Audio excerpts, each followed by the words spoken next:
The problem with fire ants is kind of twofold.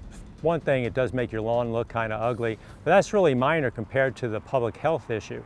We have seen many cases over the years where small kids especially step on a mound, someone's working in their garden gets stung. The other extreme is we've seen cases where people that are very sensitive to bee and wasp stings are also going to be sensitive to fire ant stings, and they may end up in a hospital or may actually die from multiple stings. The mounds are going to look somewhat like this dome shape. If you go down to the beach, of course, it's like trying to keep a sandcastle up. It's going to flatten out a little bit, but they are pretty distinct. They're always in open areas, never in the woods.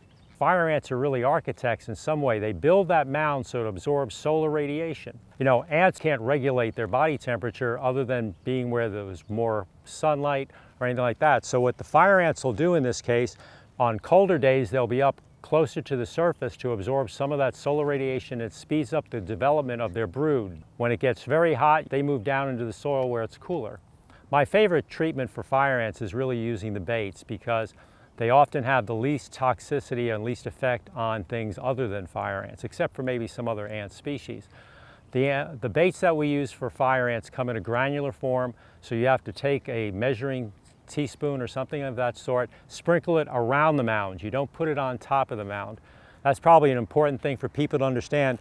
Unlike other ants, the fire ants don't come out of the top of the mound. They actually come out through tunnels, sometimes several feet away from the mound. So putting the bait on top of the mound, they're not going to find it. You want to put it around the area just as if they're naturally looking for food.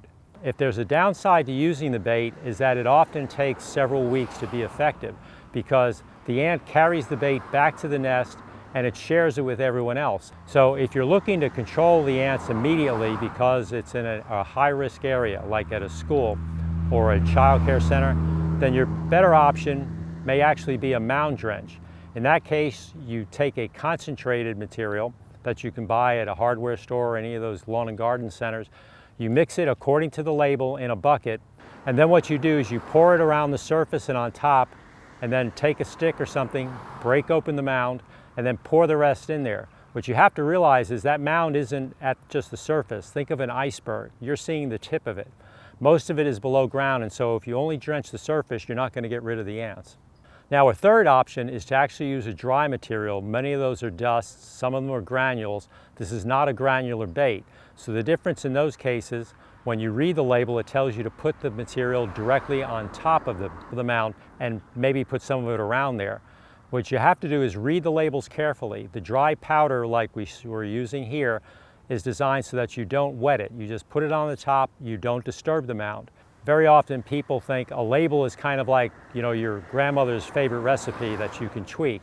The label is the law, and it's important that you use the amount on there. Don't double it because you're not going to kill twice as many fire ants. And by doing that, that can cause other environmental factors. So it's very important you read that, know are you supposed to wear protective gear like gloves. Pick gloves, don't wear leather gloves like these because water especially will penetrate that. You don't necessarily want latex gloves if you have an allergy, so you need to wear gloves that are water resistant if you're using particularly liquid insecticides. The labels usually say put like 1 to 3 tablespoons, 1 to 3 teaspoons, or a cup of it. And so you want to use measuring cups or measuring spoons. Only use these things for pesticides and keep them just as you would with pesticides themselves. Keep them out of the reach of your children or in pets as well. I think that homeowners can control fire ants if they're diligent. They go out early in the spring and look for the mounds when they're showing up, treat them at the right time.